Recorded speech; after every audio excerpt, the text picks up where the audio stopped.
We're here in Copenhagen to have a look around this, the Polestar 3.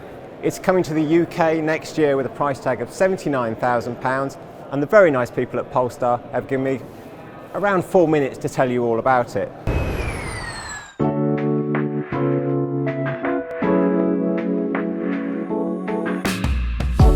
Polestar isn't your normal car company. Its CEO is a chap called Thomas Ingenlath, who earned his stripes as a designer. And when you have a designer at the helm, you end up with beautiful cars like this. It's quite a deceptive car in the metal. It looks enormous in the pictures, but now I'm here, it actually looks quite a bit more compact. There are some fantastic details on it, like this roofline here. This strip makes the roofline look a lot longer than it is, and this trim line here helps shorten the height of the doors. It's really clever.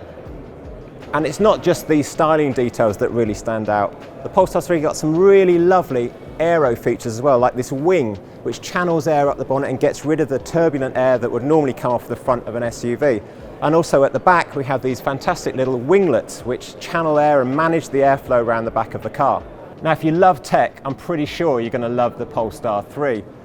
One of the highlights of it is this smart zone here, and I know it's smart zone because the people at Polestar have written it on there for idiots like me. Now behind this panel is a series of radar and ultrasonic sensors that build a map of the environment as you're driving around. They feed all that data to a central computer, a brand new central computer for this car, and it can detect if you're about to have an accident and do something about it if you are.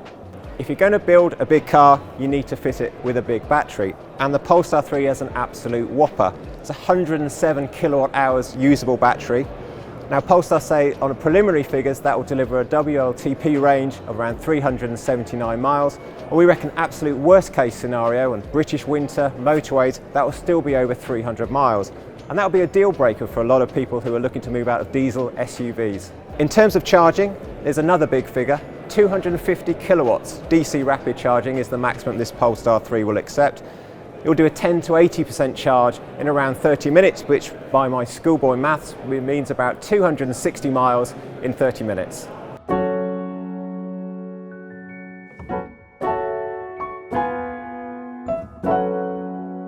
Now if you're expecting the Polestar 3 to be enormous inside, I've got news for you. It's not. Well, not quite. Up front we have this sloping windscreen and very low roofline. It's not tight on space, but it is very snug. But back here in the Polestar 3 there's actually loads of room. The Polestar 3 is the first Polestar to be built on an all-electric platform, which means you don't have a transmission tunnel here, and that really adds to the feeling of space that you get. It's got a wonderful panoramic roof. It's a lovely place to spend some time. And when you buy a big car, you expect a big boot, and the Polestar 3 just about gets away with it. There's 484 litres of space in here, with an extra 90 litres available if you take up this false floor. If you tumble those rear seats forward, you get 1,411 litres of space, and if you need a little bit of extra space for your cables, there's a fantastic little frunk underneath the bonnet. It's 32 litres, quite a usable amount of space.